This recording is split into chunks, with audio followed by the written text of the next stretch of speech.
Hey everybody, I'm John. I collect cards. It is Friday morning, day 2 of the National. I am working on my second cup of coffee this morning, and gonna flip the phone around here and just show you a few of my pickups from yesterday. It was a memorable first ever day out of my first National. And I did pick up a few cards. I'll flip the camera around and show you what I got. So hang on. All right, we're back. So I'm showing here a 1969 Tom Seaver's 30-year card.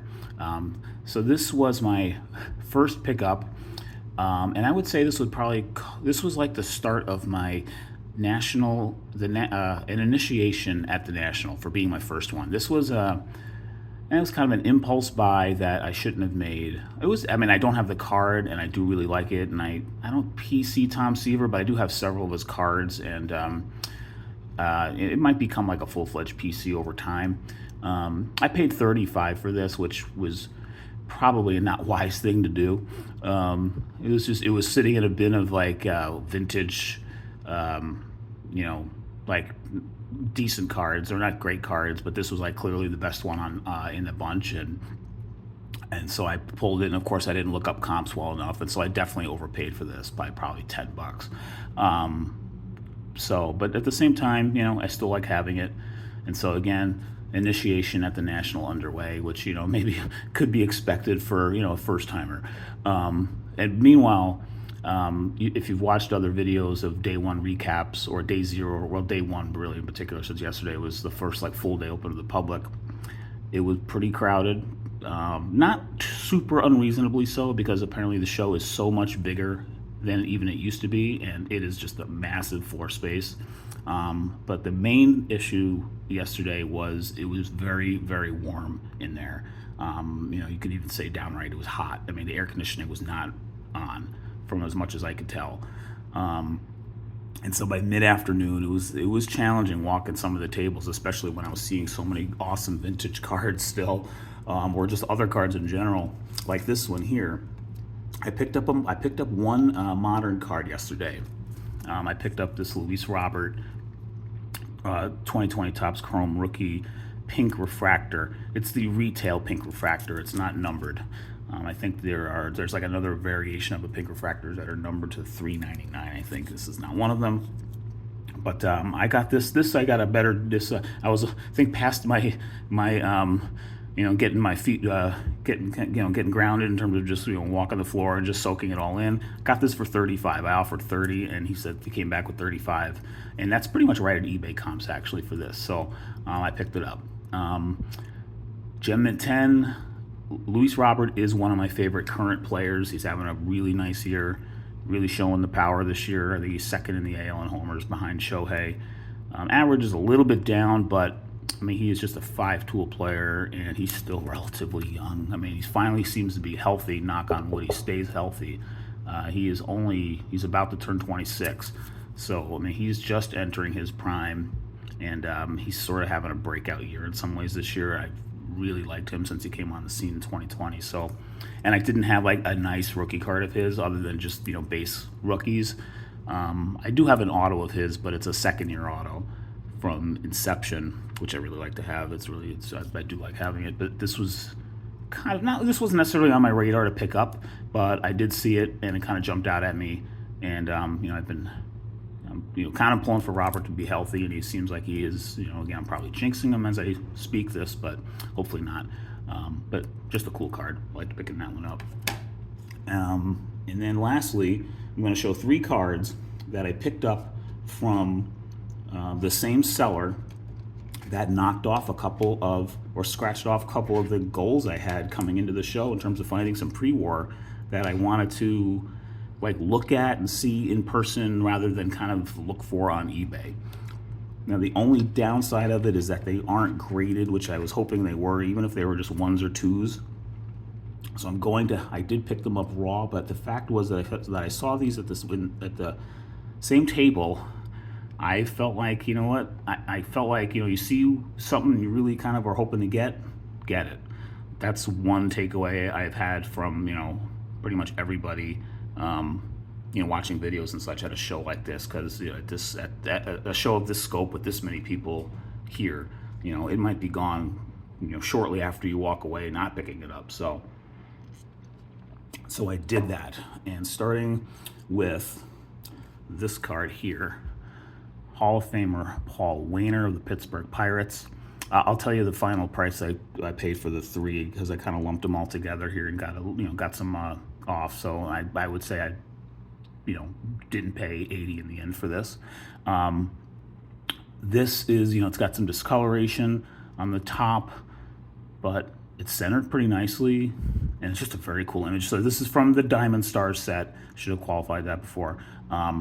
This was this card and his brother Lloyd Waner from the Diamond Star set of the 1930s was one of the, or two, I guess, of the cards I was kind of like looking for of some pre-war that I wanted to add to my collection, because I really didn't have, except for one T206 I did buy a few months back. I don't have any pre-war, but now I have a few cards, and it's just, they're cool to have. I mean, this is like, I don't know, and actually the back's in pretty nice shape, actually. So what I will probably do is share these with SGC at some point. Probably, I don't think I'm going to keep them raw. I might drop them off Saturday, depending on what. I'll leave these on the screen as I go. I might drop these off Saturday morning, which is going to be my last day here, and then and then get them graded. But that'll probably come back no better than a 3. With that staining, I'm not sure. Pretty sure there's not a crease on here. I did look it over pretty good. So the discoloration's, kind of a factor, but it was just hard to pass that one up because I saw this card with it. His brother, Lloyd Waner. And this is the card I really, really like in terms of design. Just the colors. I mean, and this is actually, the colors on this are quite faded. They don't totally like pop and jump, but I saw it and I was like, it's not quite as good an example. I was maybe hoping to get maybe something that could be a 3, because it does have, well, it's got this big scratch here too. The corners are really rounded, staining a little bit on the back as well. Some paper loss too in those corners. So it's in sort of rough shape, but the colors still kind of jump out enough to me. Just the Art Deco-ness of this set is just so unique. And there's a chance I might pick up a couple more of these while I'm here at the show. So I don't have really, there's a couple of players I'm looking for possibly today as well. One of them is Bill Terry, actually.